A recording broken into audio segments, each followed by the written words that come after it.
என்ன சார், வீட்டுக்கு கிளம்பியாச்சா? ஐயா நிம்மதியாக இருக்குது.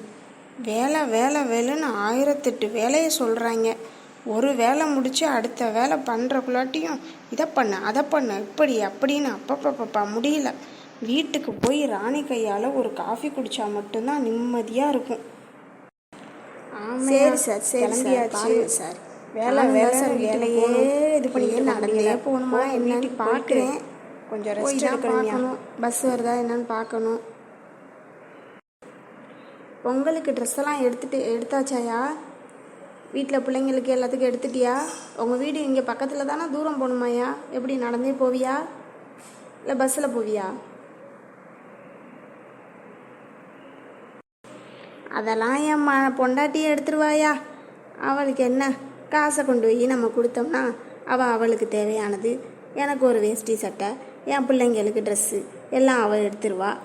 நம்ம வேலை முடிச்சு போனோமா, வீட்டில் ஒரு சரக்கை போட்டோமா, தூங்கினோமா, இதுதான் என்னோடய வேலையாக போய்கிட்டு இருக்கு.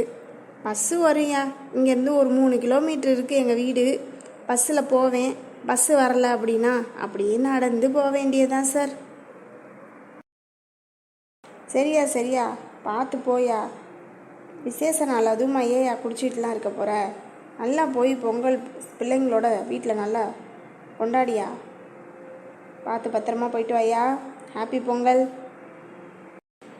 Happy Pongal sir. சரி சார், நான் வரேன். சரி, நம்ம போயிட்டு ஸ்கூட்டரை எடுத்துகிட்டு கிளம்புவோம். பிள்ளைங்களுக்கு போகையில் என்ன வேணும்னு ஃபோன் பண்ணி கேட்டால் சொல்லுங்கள். அதை அதுங்களுக்கு பிடிச்ச மாதிரி வாங்கிட்டு போய் கொடுத்து நல்லா சாப்பிடுவோம். நம்ம போய் ரெஸ்ட் எடுக்கணும். முதல்ல முடியலப்பா சாமி.